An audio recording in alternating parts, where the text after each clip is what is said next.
Chers auditeurs de Radio Taïwan International, Jean-Yves Vertebise, maître de conférence à l'Université catholique Fulun à Taïwan, va vous présenter l'émission Géopolitique en Asie. Chers auditeurs de Radio Taïwan International, bonjour pour ce nouveau podcast de notre émission Géopolitique en Asie. Nous allons revenir sur la première année de présidence de William Lai, du président de Taïwan, la Xing-de, en fait partant de son discours qui permettra de faire un peu le bilan de cette première année de présidence et en même temps évoquer les défis à venir et tout cela donc à travers le filtre du discours du président la Xing-de William Lai. Donc le 20 mai 2025, la semaine dernière, le président de la République de Chine à Taïwan, c'est-à-dire à la Xing-de, a adressé un discours à la nation qui faisait le bilan de sa première année de présidence. Donc on rappelle que la Xing-de est donc le président de la République de Chine ou Taïwan, qui donc fait suite à la double présidence, le double mandat de Tsai Ing-wen, et que la Xing-de est aussi, comme Tsai Ing-wen, du même parti, le Parti démocrate progressiste, qui a pendant 3 fois donc rejeté le KMT dans l'opposition au niveau national, même si donc rejeter le KMT au niveau de l'opposition nationale, même si le KMT a en fait une majorité courte au Parlement, grâce aussi, surtout, à l'appui des voix du parti qui devait être centriste, mais qui, au fond, aujourd'hui, pratiquement à 100%, s'aligne sur les positions du KMT, donc le parti de l'ancien maire de Taipei, Ko Wen-je. Donc ça, c'est la scène actuelle à Taïwan, avec ces deux grands partis, donc le KMT et le DPP. Le DPP à la présidence nationale, le KMT force d'opposition, voire d'obstruction au Parlement, et ce parti centriste qui en fait s'aligne en fait du point de vue sur le point de vue du KMT pour peser dans la balance nationale. Ok. Donc un pays assez divisé, assez fracturé au niveau politique et toujours évidemment sous la menace chinoise. Donc ce discours il était important. Donc le 20 mai 2025, le président Lai a fait ce premier discours de présidence, ce premier discours d'une année de présidence, et il a fait un peu la liste des défis de l'archipel qui lutte pour préserver son autonomie démocratique face, comme on le sait, à la toute-puissance économique et militaire chinoise, dont il semble que la menace se rapproche de jour en jour. Donc sur le plan environnemental, le président s'est d'abord satisfait que de 2015 à aujourd'hui, la concentration moyenne de particules PM2.5 soit passée de 21,82 à 12,8 en milligrammes par mètre cube. Et 12,8, ça veut dire quoi? Ça veut dire que par exemple, si on compare avec la Chine, il y a eu un article scientifique donc de savants chinois paru en 2023 qui montrait en fait que la concentration nationale moyenne en Chine était de 40 milligrammes par millimètre cube. Et il faut rappeler que donc selon les directives de l'OMS, le taux annuel recommandé, c'est de 5 mg. Donc à Taïwan, on est 2 fois plus, et en Chine, on est 8 fois plus.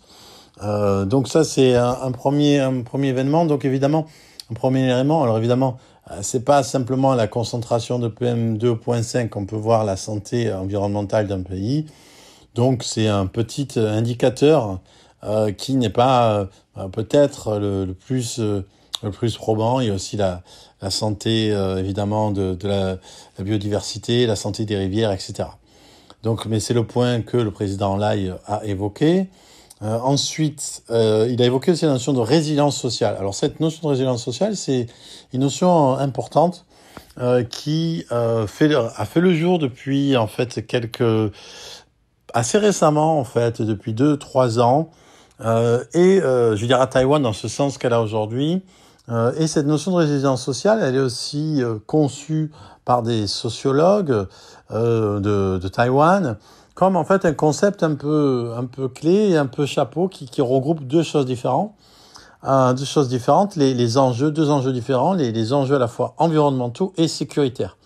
C'est-à-dire que d'un côté, il s'agit de la résistance nationale. D'un côté, doit apprendre la résilience face aux catastrophes naturelles qui peuvent frapper le pays. On sait que Taïwan est soumise à des possibilités de typhons, de tremblements de terre, voire de tsunamis s'il y a des tremblements de terre marins à proximité, et de glissements de terrain, pluies diluviennes, etc. Donc c'est un pays qui se trouve donc subtropical, qui se trouve au croisement de trois plaques tectoniques.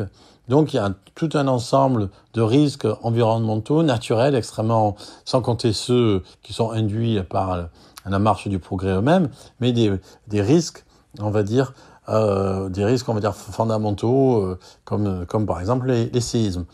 Et donc pour ça, il faut préparer le pays, mais en même temps, la notion de résilience nationale ajoute à cet aspect de préparation aux catastrophes naturelles un aspect de préparation aux catastrophes militaires.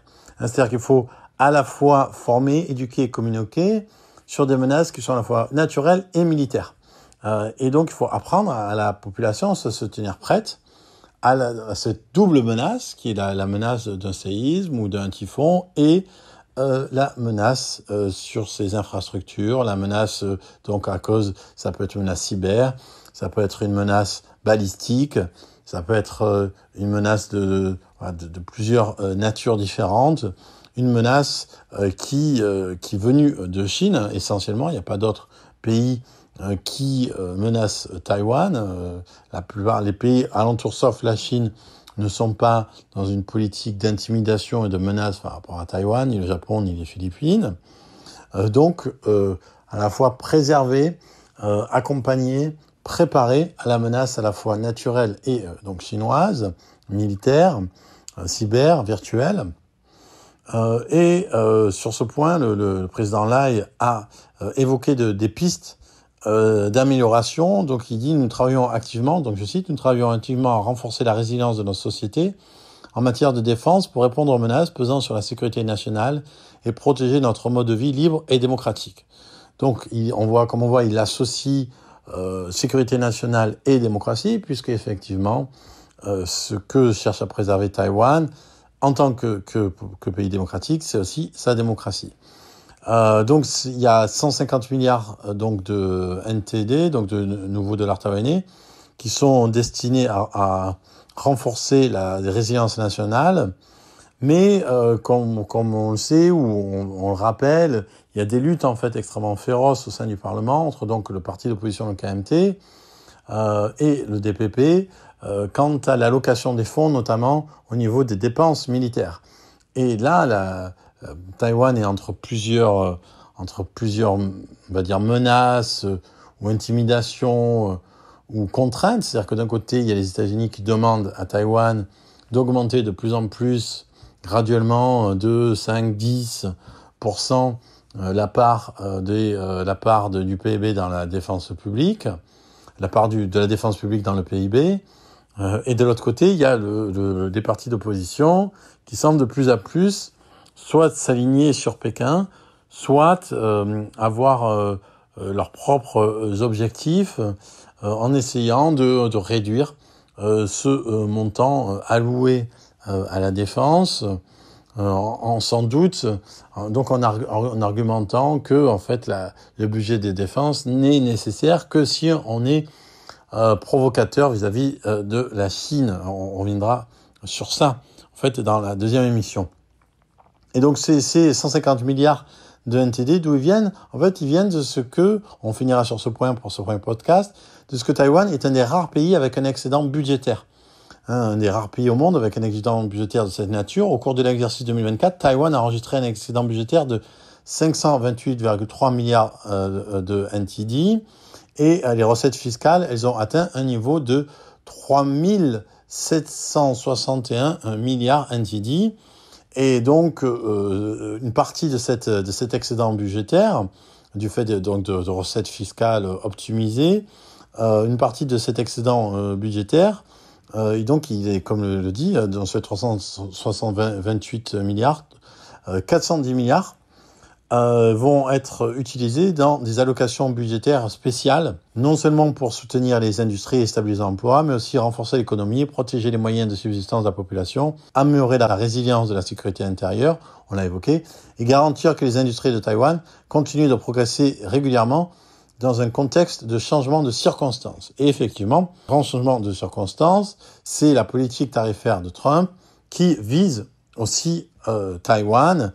Et un des points clés du débat public par rapport aux dépenses, c'est aussi le prix de l'électricité qui est extrêmement bas et que le gouvernement a choisi de maintenir à ce prix très bas, alors même que Taïwan dépend à 95% des importations pour assurer ses besoins énergétiques. Étant dit que s'il y a une blocade, il y a plus d'électricité très très vite.